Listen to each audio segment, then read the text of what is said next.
Okay. Before I did Killing Them Softly, when I was 22, HBO gave me the biggest opportunity of my life at that time. They gave me a half-hour special, but this shit was not like a special, you know what I mean? It was like, it was generic. It didn't even have a title. It was just Dave Chappelle. And I shot it in San Francisco at a place called Broadway Studios, which is on the second floor of a building. And beneath Broadway Studios is a nightclub. And the special was only supposed to be 30 minutes. And I got ready, I practiced, I did all the shit I was supposed to do. And the night that I taped, 20 minutes into my 30-minute set, I'll never forget this, music started blasting from the nightclub underneath. You could hear it real loud, and it fucked my whole show up, and I was devastated. I was a young man. I really believed in what I was doing, and I thought that my dream had been killed. So when I got off stage, I ran down the steps to the alley behind Broadway Studios and where the control trucks are parked, and I kicked that motherfucking door open, and I started yelling at all the producers. I was nobody in show business, just a guy that believed in us. I said, man, you fucked everything up. That fucking music, what the fuck were you thinking? And there was a guy who was a big-time producer, I ain't saying no names, and he stood up and he said, hey, kid, sit the fuck down. He said, we didn't ruin anything. He said, we made a deal with that nightclub to not play music, and they didn't honor the deal. And I said, who didn't honor the deal? And he pointed to a guy. I'll never forget it. It was an old white man sitting in the Ford Taurus by himself. And he said, that guy right there. And I didn't waste no time or ask no questions. I went to that Ford Taurus and I beat on that window and I said, open the door, motherfucker, I want to talk to you. And that old man looked at me for 1 second and wisely drove the fuck off. And left me in the alley cussing at anybody who would listen. And 2 minutes later, literally 120 seconds later, couldn't have been any more than that, the doors of the kitchen in the alley of that nightclub underneath Broadway Studios flung open. And that old man was standing there, that same old man with reinforcements. He had 2 big goons with him, and he looked at me, and he was calm as a cucumber. He said, you, come here. I want to talk to you. I didn't know anything about the streets at this age. But I found out later in my life that these men were Russian mobsters. And I don't know what you guys know about the Russian mob, but these are the niggas that killed Denzel in Training Day.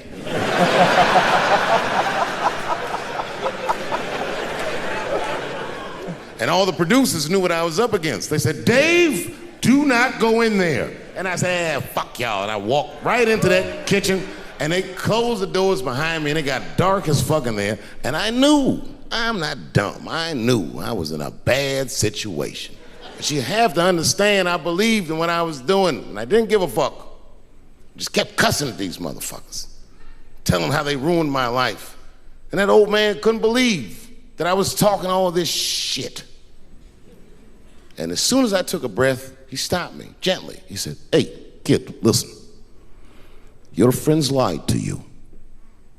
He said, we made a deal, but your friends never paid me.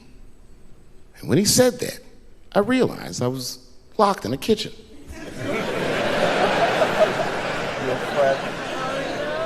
I realized he was telling the truth, which would make me wrong. And the very moment that I realized I was wrong, for the first time, I was afraid.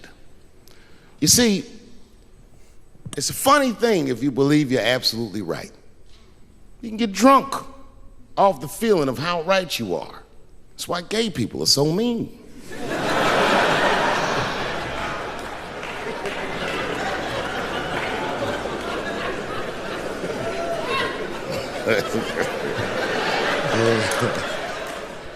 But I didn't buckle. You guys would have been very proud of me. I was scared, but I didn't buckle. I said, well then, sir, I owe you an apology. But I believe that no matter what reason that music was playing, it ruined my life. And that old man looked at me with sympathy in his eyes. And he walked over to me and he gently placed his hand on my cheek, which I gotta tell you, is a very emasculating thing to do. I was standing there looking at this nigga's hand on my cheek like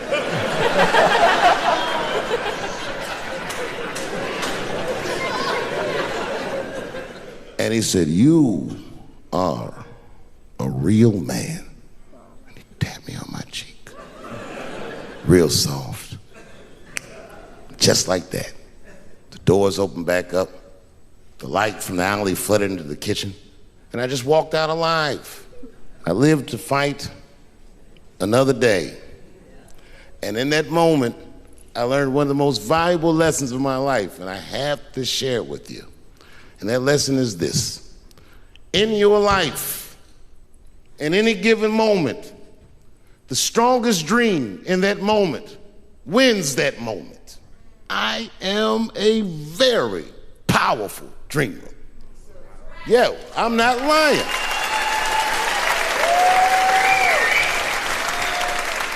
I dreamed tonight, this very night, as a 14-year-old boy, and I am living it as a 50-year-old man. My dreams are very strong.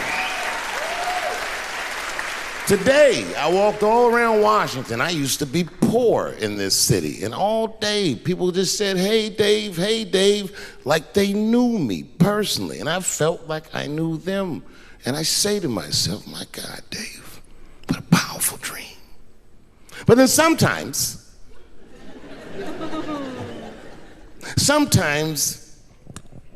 I feel regular. Just feel like myself. Maybe I'll smoke some weed and be in some nightclub and feel shy. But I'll look across the nightclub and I'll see some guy that no one's ever heard of. But this nigga worked all week and got bottle service. And there's bitches bringing Moet with sparklers to him. I picture in my mind he's Persian. He's doing some kind of weird Persian dance. And he got 6 bitches at his table because he got so much liquor, and they all call him saying, "Go Cena, go Cena." And I'll be looking across the room like, oh my God, I'm in that guy's dream. I can hear him telling his friends, "Hey, how was the club last night?" "Man, that shit was fantastic. I had bottle service. I seen Dave Chappelle across the club looking at me like, ooh, who was that?" And that's the trick to life. You have to be wise enough to know when you were living in your dream. And you have to be humble enough to accept when you're in someone else's. It's why I don't judge between Will Smith and Chris Rock. Because you guys look at them as big ideas, but I look at them as fellow dreamers. I can't judge between them because I see myself in both of them. I am Will Smith. I am the man that cannot take it anymore and will slap the shit out of the next person that says a crossword to me or somebody that I love. And I am Chris Rock. I am the man that can get slapped in front of the whole world and keep my composure so I don't fuck anything up. That is what men do. Men make boundaries.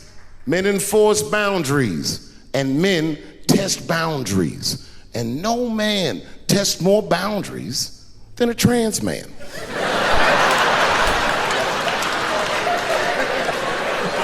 They have 3 jokes like that.